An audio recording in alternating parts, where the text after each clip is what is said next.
Eminent flautist, dancer, choreographer, composer, musician, musicologist, writer, poet. It is no wonder that in our age of acute specialization, Dr. Vijay Raghav Rao is looked upon as a rare gem for his excellence and versatility in more than one field of art. In Dr. Rao, we may say, we find the emergence of the 16th century Renaissance man.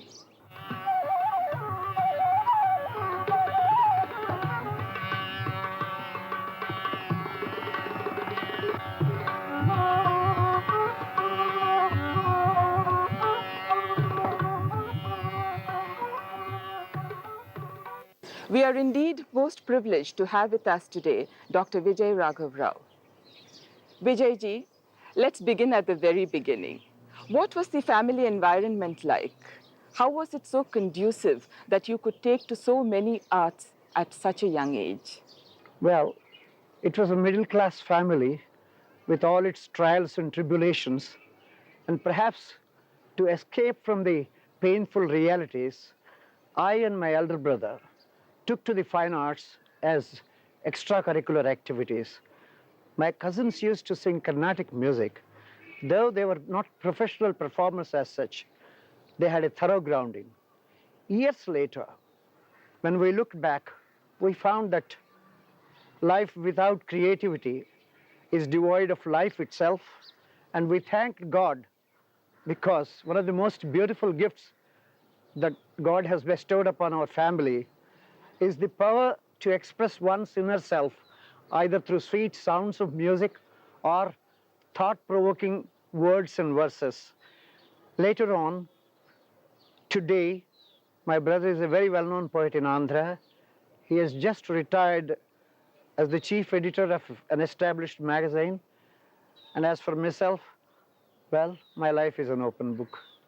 Vijayji, I think while you were still in your teens, you had simultaneously started dancing, playing on the flute, singing, and even writing.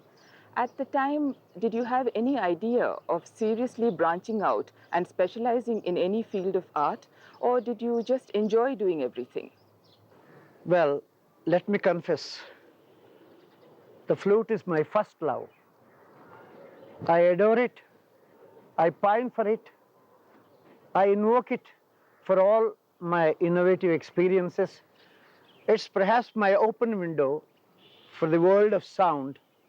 Right in my childhood, when I used to watch the street magician playing the flute with one hand and the damaru in other hand, I used to think, well, if he can do it, I can.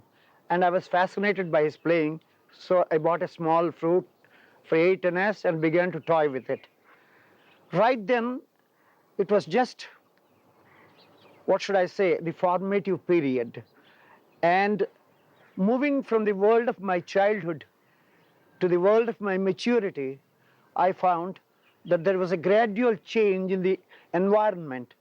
And behind this process of mental change, dancing, choreography, orchestration, etc., had a demanding desire on my lives at various stages. But believe me, I never forgot the ideal, the main goal of my life, the flute. There have been some great influences in your life. Tolstoy, Maxim Gorky, then Premchand, Rabindranath Tagore, Rukmini Devi Arundel, Uday Shankar, Bala Saraswati, Pannalal Ghosh, and of course Ravi Shankar. When and why did you feel the need for a guru? Well, you have named some of the most beautiful names I ever think of. I used to haunt the public libraries to read the classics of these people because my brother used to name these things. For instance, Tolstoy's War and Peace, Maxim Gorky's Mother, Premchand's Kafan were some of my most favorite things. At the age of 15, I have translated Sharat Babu, Griyodao, Bindur Chele, Parinito, Bada Didi, etc. Then, while talking of Pannababu, he is the pioneer for bringing the bass flute onto the concert platform. And about Rukmini Devi, she had the guts to bring Bharatanatyam on the stage at a time when only Devadasis used to do performances. As for Bala Saraswati, she is the uncrowned king of Abhinaya. And Vijay Shankar again, he is the innovator of this thing called creative choreography, and his presentation was excellent. Above all, Pandit Ravi Shankar ji, my guru, perhaps he is my Guru Brahma. He joined the All India radios in the 50s, and when I first heard about him, I had the opportunity to listen to his concert live. Then I said, I must unlearn whatever I did, and I began to learn from the rudiments of Indian music. And of course, I was fortunate enough that he loved me so much that in all his professional ventures, I had a part to play with. There was a point in your life when you switched over from Carnatic music to Hindustani music. How easy was it to effect this change? Well, nothing was easy.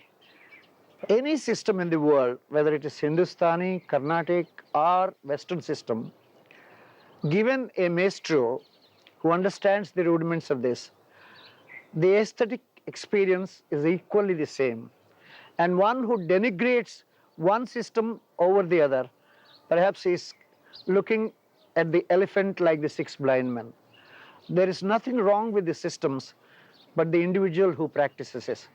As for myself, it's just a personal question because I was born as a South Indian, but I was brought up in North India. I had the basis of South Indian music, but I had to struggle hard to get into the North Indian system when I took Pandit Ravi Shankar ji as my Guruji. There are beautiful nuances typical of his system. For instance, it might be true or might not be, but the general view is in the South, it is strongly laya-based, rhythm-based. In the North, it's beautifully swara-oriented. So I wanted to have a combination of all these nuances together. So I said I must be perfect with both the systems, and henceforward, I began practicing the Northern system. For 6 months, I never touched my flute in the Southern way. I used to refuse engagement saying that I was ill, I had an accident and all, because the South Indian flute is geared, you play the Rikhabessa. But the North Indian flute, in the Kalyani Tat, we play the Sa as this.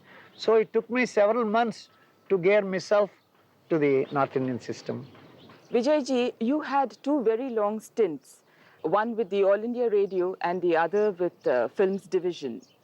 What would you say has been your permanent contribution to celluloid music?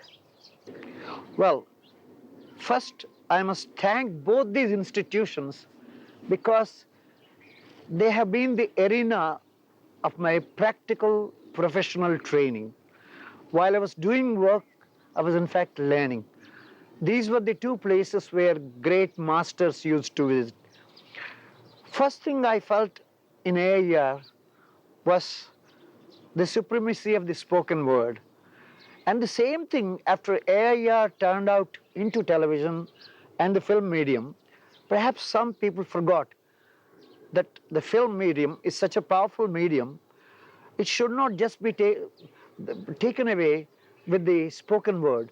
So some of those days documentaries depended mostly on commentaries. The first thing I thought that our music and sound effects are such that they can change the entire shape of the films. So I began to think about the right thing in the right place. It's a simple question. If you want to give a concert for 6 hours playing the Rag Darbari, you can. But you can't dilute 6 seconds on the celluloid because it's life magnified several times on the screen. In fact, all sounds that enhance the emotional impact of the visuals become much more than music. They go beyond a raga. For instance, it can be the thud of a hammer or the purr of a buzzer, provided the right thing is placed in the right moment. Let's say a great war is lost and there are corpses and dead bodies. You needn't wail with a 100-piece orchestra. Just absolute silence. Cut the soundtrack from its chaos and use a distant dog barking and all that.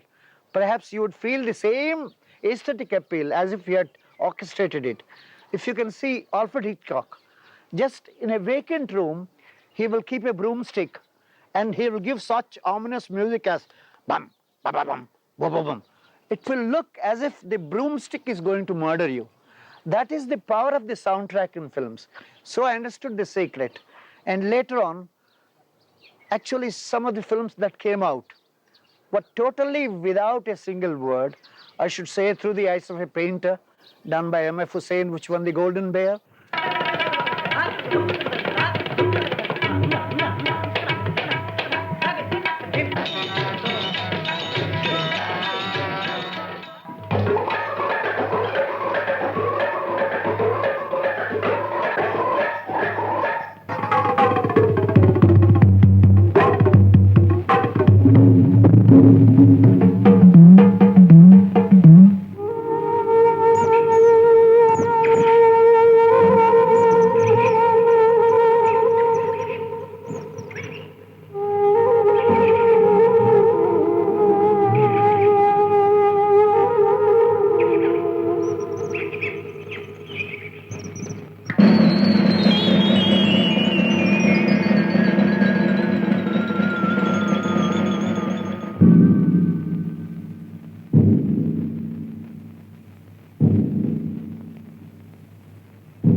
Life, Akbar, Ananta, Trip, Explorer, and several of these animation films, which you see them on television today and national integration, were a product of the 70s, which perhaps reflected my thought. And I was so happy for one thing, that I could, I was told, have contributed to a new genre of music, which stood as music, never disturbed the film in its visuals, yet contributed to the aesthetic effect of these films.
During your years with All India Radio, this was soon after independence, you must have had a lot of unforgettable experiences.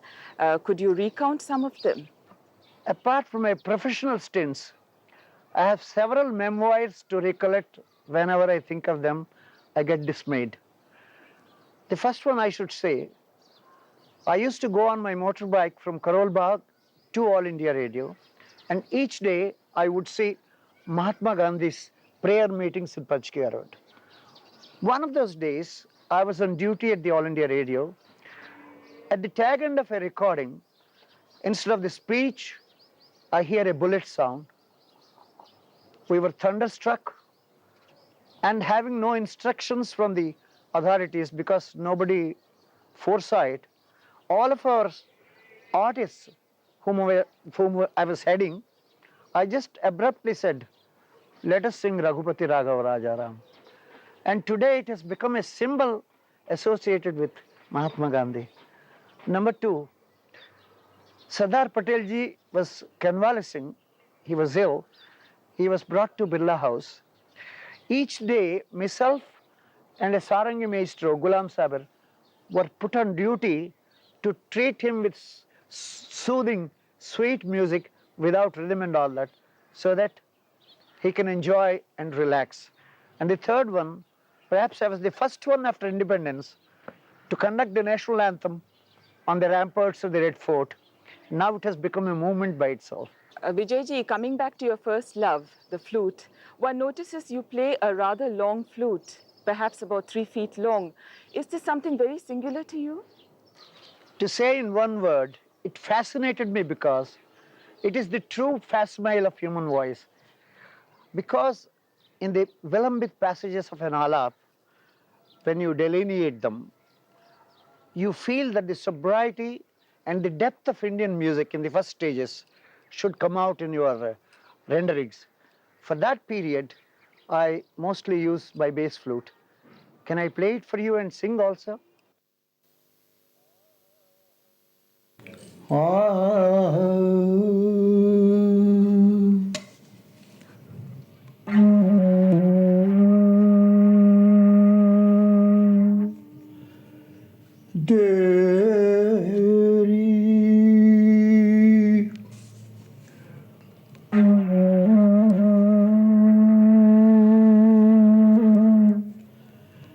Re ga ma pa pa ma ga ma re.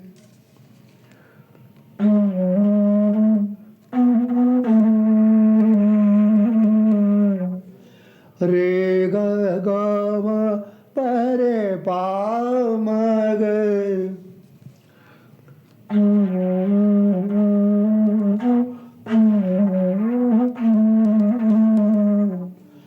De ta ta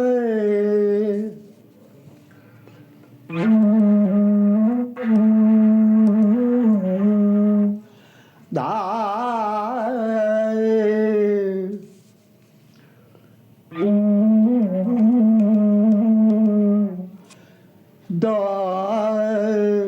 re ga ri.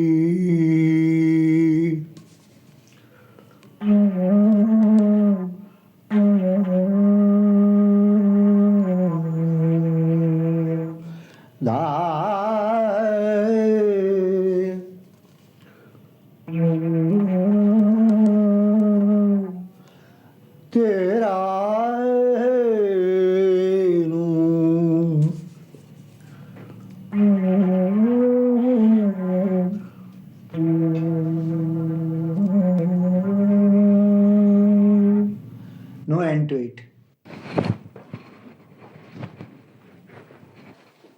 That was beautiful. One wishes it could have just gone on forever. But to get back to the interview, is it right to presume that you were the first to introduce vocal music to the orchestra? Well, normally, pure classical music doesn't need any orchestration because by themselves they are either impressive or expressive. But in films, several people have adopted ragas to their songs. There too, a certain dilution is always, it creeps in. And some of them have really come to the point. For instance, Vasant Desai, you must have heard of in Jhanak Jhanak Payal Baje. Amir Khan Sahib has sung one. And in Baiju Bavra, Naushad ji has used both Amir Khan Sahib and Pandit Paulaskar ji. But my point of view and the way I introduce pure classical music is totally different. In fact, not I, but Pandit Ravi Shankar ji should get the credit. What actually we do is, since we have studied the real spirit of the raga, for instance, as a simple example which we all know, Rag Miha Ke Malhar, the very name of it will remind you of rains and clouds and all that. But it's not just adopting some notes of the raga and writing for the script. What I did particularly was bringing in pure forms of classical music like khyal, drupad, dhamar, etc., which normally don't need orchestration, but in theme musics like what I have been doing, I physically bring them with the total spirit for which the raga is originally created, edit them, place them in such a place where not just the meaning of the raga, but the aesthetic appeal, along with the context of the sequence, becomes much more evident and beautiful. I produced the Ode to Peace. In it, there were several forms of music, Drupad, Dhamar, Nom Tom, Tarana, all etc. They just don't stand as Tarana or Drupad or Dhamar there. They become a part and parcel of my story in the theme.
Try to give the spirit of classical music, enter into my orchestration also, and that had been an advantage because of the so many nuances of Indian orchestration and music.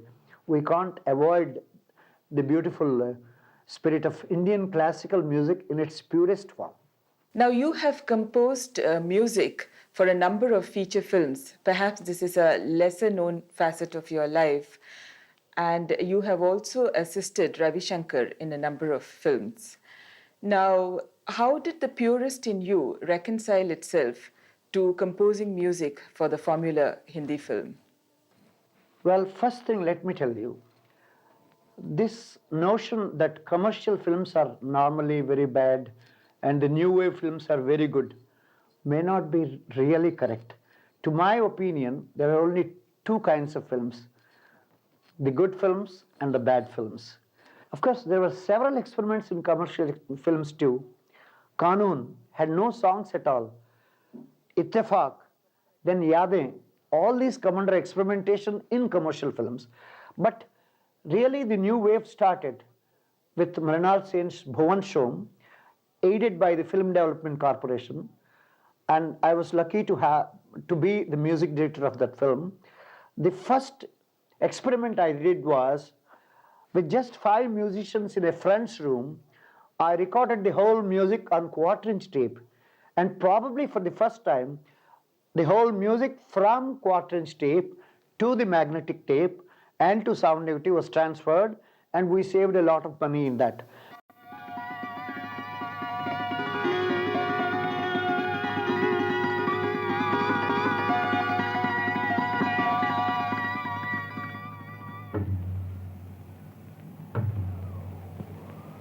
आप यहीं पे ठहरिए, जब मैं पुकारूं तो आइएगा। देखो, lock कर दिया। क्यों? ठीक।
For his unmatched contribution to music, Dr. Rao has been bestowed many awards and citations.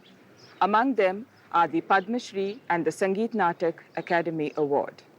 It is amazing that despite your preoccupation with music, you've managed to write so much.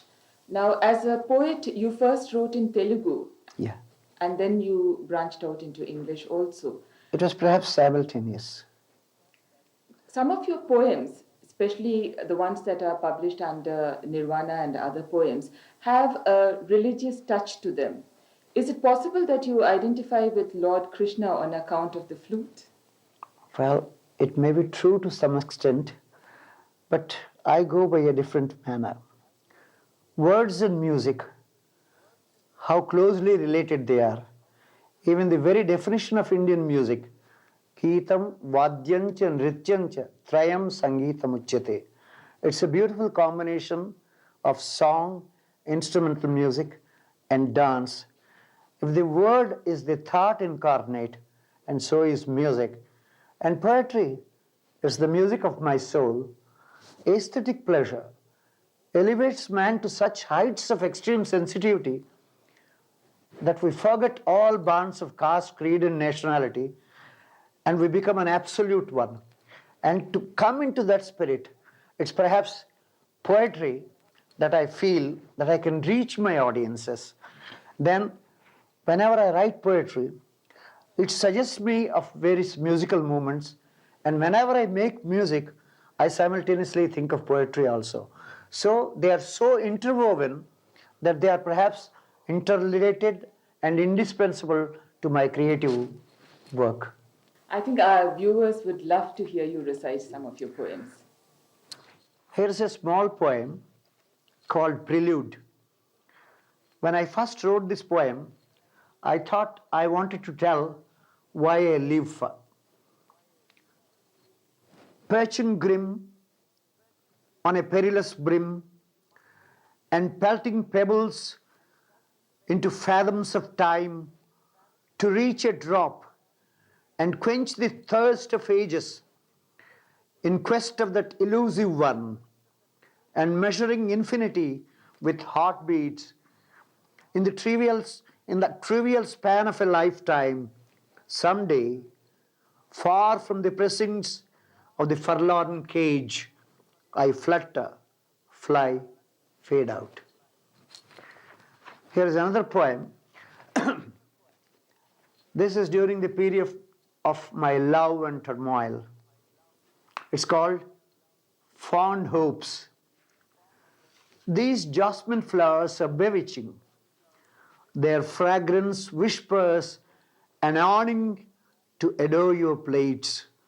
But for this longing, they shall cease to blossom. This glorious spring may forfeit its charms as moments fleet into months and years. Come, keep your promises. These jasmine flowers are compelling. Like precious pearls, they lure me to pluck and plunder. I knit reeds for you and wait where all the rivers meet the sea. Come, keep your promises. These jasmine flowers are soothing. Their balmy charms may palliate my painful pangs of separation. I spangle them on my speckled heart to throb until you meet. Come, keep your promises. It has been indeed a most fulfilling life, and we presume that your day also has 24 hours, like all ours. Looking back now, would you say you have any regrets? Well, the sun rises in the east and sets in the west. It is destiny. Whatever I have done is destiny. Why should I perturb it? I am what I am, and I am happy with myself. Although he has retired from films division, Dr. Rao's romance with innovative music is far from over. He is still experimenting, still composing, still playing, much to the delight of people who almost swear by the Vijay Raghav Rao School of Music.